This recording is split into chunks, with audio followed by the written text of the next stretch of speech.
E aí pessoal, eu sou Joel Pinheiro, aproveite e já se inscreva aqui no meu canal para acompanhar outras discussões. E hoje eu estou feliz porque eu não vou discutir um tema do momento super fugaz, né? Mais uma declaração de Bolsonaro ou de algum secretário, seja lá o que for. Eu vou falar de uma discussão um pouco mais pro lado filosófico que está rolando aí no Twitter e também na mídia mesmo esses dias aí, alguns comentários na Rádio Jovem Pan sobre o debate que está tendo entre economistas, entre o campo dos ortodoxos ou mainstream, aqueles que fazem a ciência econômica tal qual ela é feita na maior parte dos centros acadêmicos e profissionais hoje em dia, e os austríacos, que seguem aí as supostas doutrinas ou ensinamentos da escola austríaca e tendem a rejeitar como a economia mainstream é feita, e esses ortodoxos também rejeitam aí o método austríaco ou toda forma de heterodoxia, né? Tudo que foge à maneira como a ciência é feita nos principais centros. Para sintetizar minha posição geral, que acho que é importante para vocês saberem onde eu me coloco, eu diria que eu acho que nessa discussão os ortodoxos estão fundamentalmente corretos. E a rejeição austríaca aos métodos quantitativos, assim, é simplesmente fora de lugar, não faz sentido nenhum. Lá atrás já era muito questionável, hoje em dia, então, é indefensável, né? Mas eu faria algumas ressalvas no tipo de postura que os ortodoxos acabam adotando, às vezes extremada e sem ver certos elementos da ciência econômica que eu acredito que a economia austríaca, não necessariamente todos aqueles que se dizem defensores do que seria a escola austríaca, mas algum legado de alguns autores austríacos tem a cooperar e a nos permitir um entendimento, na minha visão, mais completo da economia. Só para dizer, eu sou formado em economia, mas não sou hoje em dia um pesquisador da área, tá? Mas como é um debate de metodologia, ele acaba sendo muito mais filosófico do que propriamente econômico, tá? Bom, primeiro, sobre a questão básica, dá para usar métodos quantitativos, empíricos e de modelagem matemática na ciência econômica? Bom, totalmente, né? Hoje em dia, a economia, que é o estudo do mercado, das relações que envolvem preços, que envolvem dinheiro, e grande parte das discussões públicas, de políticas públicas que acontecem hoje em dia, é claro que dá para pesquisar sobre isso usando ferramental quantitativo e empírico, né? Na verdade, é quase imprescindível, né? Muitas coisas que a gente discute hoje em dia precisam disso, tá? Não dá para ficar só no entendimento verbal, teórico, que antes de se confrontar com os fatos, com os números, para ver o que se sustenta e o que não se sustenta, tá? Vou levantar duas rápidas questões de temas que surgiram na discussão recente. Os ganhadores do Nobel de Economia deste ano, né? Economistas que fazem um trabalho brilhante de pesquisa empírica, realizando verdadeiros experimentos, né? Na sociedade humana, e é possível realizar experimentos em sociedade humana. Eu dou um breve exemplo. Um certo número de cidades num país africano tinham dinheiro do Banco Mundial para fazer um estudo, num certo número de escolas, tá, um pouco mais de 100 escolas ali para fazer um estudo. Como é que você usa esse recurso, né? Daí tinha uma pergunta, bom, vai dar para trazer mais professores para essas escolas? Vai dar para separar em classes os alunos? Será que é mais interessante? Será que a gente vai ter melhores resultados se a gente separar em classes de acordo com a nota dos alunos, de acordo com o rendimento deles, ou não? Deixar os alunos homogêneos em classes que misturem alunos de diferentes rendimentos, né? E como é que faz para testar isso? A gente sabe que tem tantas variáveis operando numa escola, né? Como é que você faz para isolar apenas essa? Bom, você faz um estudo randomizado, né? Em que você vai selecionar aleatoriamente as escolas que vão ter classes segregadas por nota e as que não vão ter. E assim você sabe, bom, cada escola tem suas particularidades, mas na média, uma escola pode ter gente um pouco mais rica, outra pode estar numa região que por algum motivo histórico, sei lá, valoriza mais o ensino, 1 milhão de outras características, tá? Uma pode ter um diretor excepcional, tá?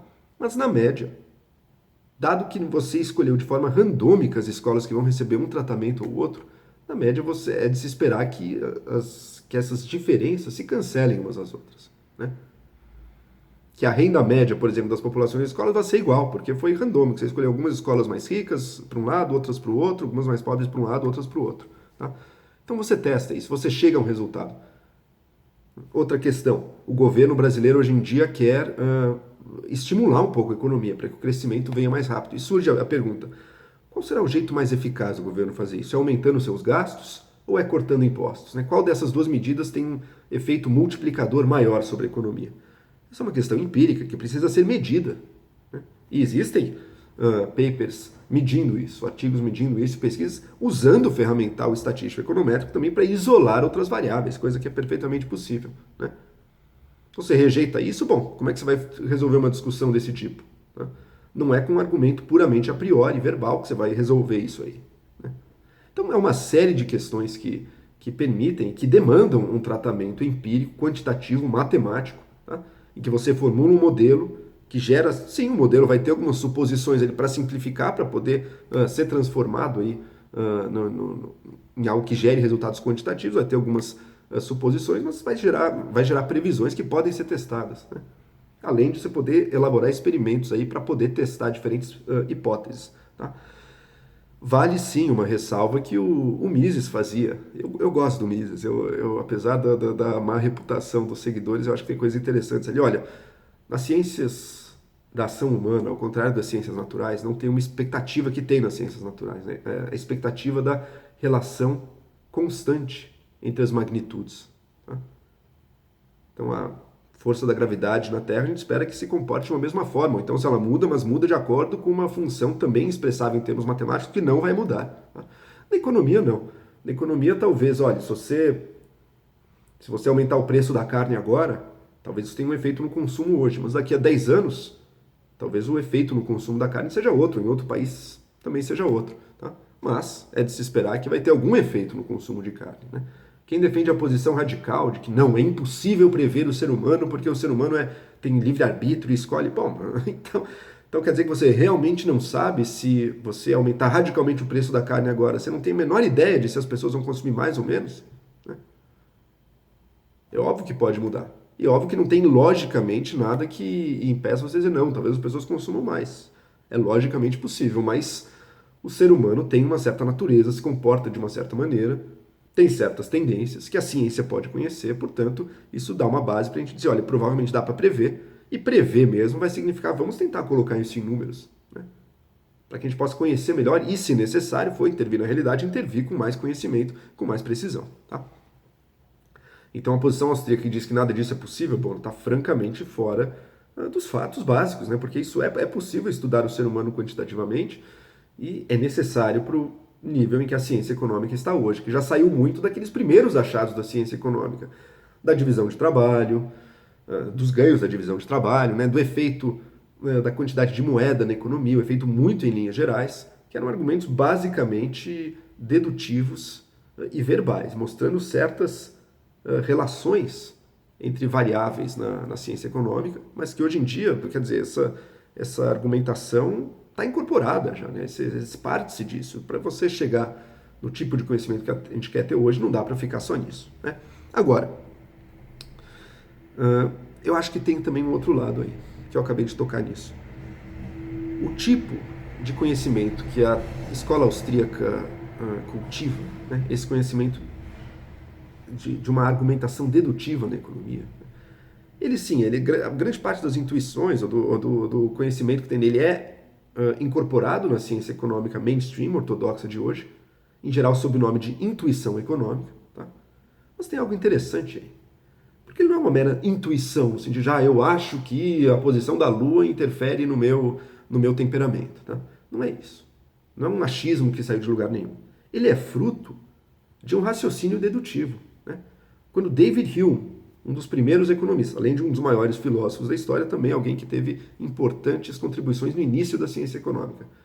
Quando ele mostra a relação entre a quantidade de moedas circulando numa economia e o nível de preços, ele não estava só dando um achismo que ele tirou do nada. Ele constrói eu ia usar o termo experimento mental, mas não é bem isso. Use a palavra que for, mas ele constrói de maneira dedutiva, provando que se todo mundo chegar no mercado num dia com o dobro de dinheiro na sua carteira, que isso terá um efeito de aumentar os preços. Né? E ele prova isso com um argumento. Né? Olha, todo mundo vai tentar gastar, vai ter muito mais dinheiro, a quantidade de bens naquele momento é a mesma, portanto, não vai ter para todo mundo, portanto, a demanda pelos bens vai estar muito mais alta, pessoas que vendem vão vender mais caro. Tá? Não estou reconstruindo perfeitamente, mas a linha geral do argumento é essa. Né? O que você tem aí não é só um achismo, é uma prova. É interessante isso, né? Você está usando um argumento dedutivo, um tipo de prova meio parecido com o que seria uma dedução, uma demonstração matemática, para falar de algo que não é uma coisa puramente abstrata, né? Para falar de algo que é o comportamento real das pessoas. Como é que isso é possível? Né? E para mim um pouco do mérito do Mises está aí. Ele tentou trazer um pouquinho mais de rigor filosófico para esse tipo de conhecimento. Né? E quer dizer o seguinte, olha, a gente, quando trata dos seres humanos, quando a gente vai estudar as ações humanas, esses comportamentos, ao qual a gente dá o nome de ações humanas, né? A gente trata usando uma categoria mental fundamentalmente diferente da categoria que a gente usa para explicar, por exemplo, movimentos físicos de uma pedra batendo na outra. Uma pedra batendo na outra, a gente trabalha com uma causalidade mecânica. Quando a gente está falando de um homem comprando coisas no mercado, a gente está usando um outro tipo, ele não está preocupado, a gente não está falando. Poderia analisar isso do ponto puramente físico, mas daí a gente eliminaria tudo que tem de humano aí, compra, venda, preço, nada disso existe para análise física, né? Se a gente está olhando essa ação do ponto de vista do significado que ela tem ali, a gente está olhando com uma outra categoria, a categoria da teleologia. Tá? Esse comportamento é dotado de um propósito. A pessoa busca um fim. Ela usa certos meios para chegar a certos fins. E se a gente aceita esses conceitos, meios e fins, que vão dar origem a preço e receita, depois a lucro e prejuízo, tá? Se a gente aceita esses conceitos, eles carregam consigo certas consequências lógicas, né? Que vão levar a certas conclusões necessárias acerca deles. E de você dizer, olha, tudo mais constante, se você aumenta o preço de um bem, a demanda por ele cai. Por quê? Porque as pessoas têm certos desejos que elas querem satisfazer, alguns mais importantes do que outros. Porque os recursos delas são limitados, por isso que existem preços, senão não existiriam. Porque dado que satisfação que que aquela pedaço de carne vai trazer para a pessoa fica o mesmo, mas agora ela vai ter que sacrificar muito mais de outros bens para comprar aquele mesmo pedaço de carne. Portanto, tudo mais constante. Na melhor das hipóteses, mantém igual o consumo de carne dela, mas muito possivelmente reduz, porque agora ela vai preferir manter alguns dos outros bens que ela pode ter, não vai querer sacrificar tanto para ter acesso àquele pedaço de carne, né? Então a relação entre preço e demanda é uma relação que tem algo a mais que um mero achismo, uma mera intuição. Tem algo de dedutivo aí. O que não quer dizer que num caso empírico possa haver casos em que você subiu o preço e a demanda subiu. Sei lá, tem whisky Black Label sendo vendido a R$1 aqui no mercado da rua. Bom, todo mundo acha que é falso, né? R$1 deve ser falseta, então ninguém quer comprar. Agora, se ele sobe para R$80, R$100, sei lá quanto está o preço do Black Label, daí as pessoas vão dizer, provavelmente é o verdadeiro e vão passar a comprar. Tá? Porque a informação que o preço transmite para elas acerca da legitimidade, ou da autenticidade daquele bem muda conforme o preço. Tá? Mas isso não está mudando o argumento central. Isso é uma coisa extra que você está trazendo, mas não está mudando a relação central entre tudo mais constante. Se a pessoa tivesse a mesma informação acerca daquele whisky, se ele custar 100 vezes mais, ela vai comprar menos e não mais. Tá? E bom, ok, isso é um ponto que eu acho epistemologicamente interessante. Essas tais intuições econômicas de que os economistas ortodoxos falam estão incorporadas, sim, na ciência econômica de maneira geral, e estão incorporadas de um jeito que levam os pesquisadores de economia a formular suas hipóteses, que eles vão testar depois. Tá? Está presente, a tal da economia austríaca, eu prefiro chamar de praxeologia, porque é um nome dado a esse método de obter conhecimento, está presente no trabalho científico dos economistas hoje em dia. Tá? Que não estão só testando hipóteses a esmo, eles constroem cenários mais ou menos plausíveis, dado o entendimento de que, olha, as pessoas buscam certos fins e agem tendo em vista certos objetivos e dispostas a usar de certos meios. Tá? Tomam como dadas essas relações elementares. O Hume descobriu a relação entre quantidade de dinheiro em circulação e preços muito antes de você ter séries medindo taxa de inflação, índices de inflação ou nada disso. Né? Também não tinha experimentos que ele pudesse utilizar e medir os resultados. Foi totalmente a priori que ele descobriu isso. Conhecimento que se mantém e vem em diversos países. Olha, quando o Zimbábue começa a imprimir dinheiro loucamente, adivinha o que acontece com os preços no país. Está ali, verificado. Mas não foi aquilo que provou a teoria. Né? Aquilo lá ilustra. Né? Em outros casos podem acontecer que por uma série de fatores um país emite mais moeda e isso não leva ao aumento dos preços. Tá? também sem contradizer o núcleo do entendimento central da relação entre quantidade de moeda em circulação e preços dos produtos. Tá? Agora, esse núcleo, então, eu acho que muitas vezes ele não é bem compreendido por muita gente. Esse núcleo de praxeológico ou de intuições, ou chame-se lá do que intuições econômicas, ou chame-se do que quiser, ele muitas vezes não é bem compreendido. Tá? E quando as pessoas buscam discutir economia, especialmente entre pessoas leigas, é justamente o entendimento deste núcleo que está em jogo. E é ele que participa do debate público também.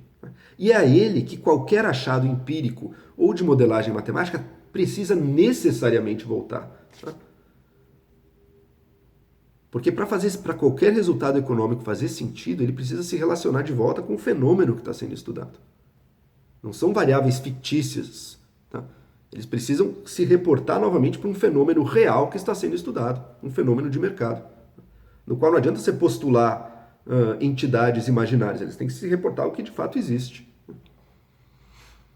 O debate público, em geral, em grande parte, se centra muitas vezes ao redor desse entendimento, que usa esse tipo de raciocínio praxeológico. Como exemplo, eu pego uma coluna recente do Paul Krugman, que eu achei ótima, falando o trumpismo, né? As práticas econômicas do Trump são ruins para os negócios. E ele desenvolve um argumento, ele diz, olha, Trump se elegeu prometendo ajudar manufaturas, ajudar a indústria, mas na prática a guerra comercial dele tem tido efeitos ruins sobre a indústria, tem tido efeitos ruins sobre a agricultura, a confiança dos consumidores está caindo. Tá?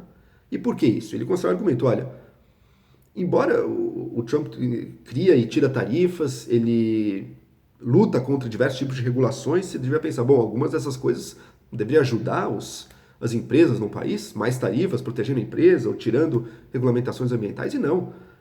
Porque ele cria uma situação tão imprevisível, que você nunca sabe que tarifa ele vai querer subir agora, tá? Que regulação ele vai lutar contra agora, que isso cria uma situação de caos e que se torna inviável para as empresas fazer qualquer investimento, tendo visto alguns anos à frente. Né? Você tem um zigue-zague de improvisações de política econômica do governo que impede as empresas de agir com um mínimo de previsibilidade. Será que eu posso contar com a minha participação em cadeias globais de valor pelos próximos anos? Não. Mas será que também eu posso contar? Então vai ser uma economia fechada, vamos investir na cadeia que também não pode contar com isso. Portanto, se você não pode saber, você não vai investir no longo prazo. Quem que ganha com isso? Quem que pode investir? Investimentos de curtíssimo prazo, negócios de curtíssima duração, como mineração altamente predatória, em alguns anos já mais do que se paga e pronto, pode fechar as portas. Faculdades caça-níqueis também, que estão ali para explorar ao máximo, acabar com qualquer regulação, é bom, explora ao máximo aí os alunos, depois também tira o seu lucro e vai embora. Esses podem funcionar bem, mas qualquer investimento produtivo de um prazo minimamente mais longo, ele está em maus lençóis. Bom, esse argumento do Krugman, que eu acho um argumento bastante interessante, é óbvio, tem que ser... Ele revela um lado, ele revela um tipo de raciocínio que não é refutável por qualquer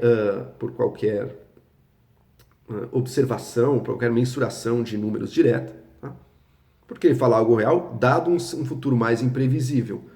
Você tem menos capacidade, menos incentivo para fazer um investimento, porque você não sabe como é que vão estar a situação daqui para frente. Tá? Agora, ele precisa ser pesado com um monte de outras coisas. A gente precisa medir. Tudo bem, esse raciocínio é válido. Mas será que ele está sendo o principal? Será que é por isso que a gente está tendo alguns resultados aí que, embora a economia siga crescendo, parece que estão minando um pouco o dinamismo da economia americana? Né? Você precisa medir isso aí. Mas a argumentação básica é feita em termos praxeológicos, ou termos, se quiserem, austríacos, embora o Krugman seja alguém que também não tenha nenhuma simpatia pela escola austríaca. Tá? Então é isso. É óbvio que você tem que usar ferramental quantitativo e empírico e também modelagem matemática na economia e outras coisas. Experimentos em laboratório também podem ser úteis. Eu acho que é tola a pretensão de qualquer filósofo da ciência de tentar limitar o que o cientista vai fazer. O cientista vai usar de todos os meios e ferramentais aí, né? Para diferentes perguntas. É interessante você criticar no específico. Olha, esse método que você usou aqui não está provando o que você queria provar, isso é relevante. Agora, discutir de antemão o que pode e o que não pode fazer na ciência é muito...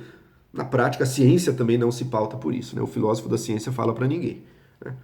O apóstolo, defensor de uma metodologia específica, como o Mises era altamente intransigente, ele acreditava numa imprevisibilidade muito estrita, que evidentemente Não se comprova, né? Dá para prever muita coisa. Embora o homem possa mudar, seja mutável, a cultura mude, mas dá para ter alguma previsão aqui. O comportamento do preço da carne aqui talvez não seja igual a 20 anos, mas olha, não é que ele muda de um dia para o outro de uma forma totalmente aleatória, né? E, portanto, você tem que usar o ferramental quantitativo. Agora, esse núcleo de entendimento dedutivo a priori continua compondo o que há de essencial e continua sendo o ponto de partida da ciência econômica mesmo hoje em dia, um ponto de partida ao qual os resultados, seja da modelagem, seja do trabalho empírico, precisam voltar, né? Porque está falando da realidade humana e precisa fazer sentido numa explicação verbal no final das contas, tá? E é central no debate público, no debate acerca de o que a gente deve fazer, o que o governo deve fazer com a economia do país, que também tem um papel central dentro da economia. Outra coisa que distingue a economia de outras ciências, né? Para a biologia, o papel do governo, o que o governo vai fazer, não é tão diretamente central para essa ciência como é na economia. Uma ciência que está sempre discutindo questões públicas e necessariamente entrando, será que tem que ter tarifa ou não tem que ter? Tem que aumentar imposto ou não tem? O governo tem que fazer isso ou aquilo? Isso está sempre presente. E para esse debate público, que necessariamente incluirá leigos e pessoas que também não vão ter acesso e nem o tempo a ler o paper, a ler o artigo, esse tipo de entendimento e de exposição verbal dos resultados continua sendo essencial. E essa construção da argumentação em termos praxeológicos ou austríacos continua guiando, inclusive, o debate público de figuras que nada têm de austríacas, né?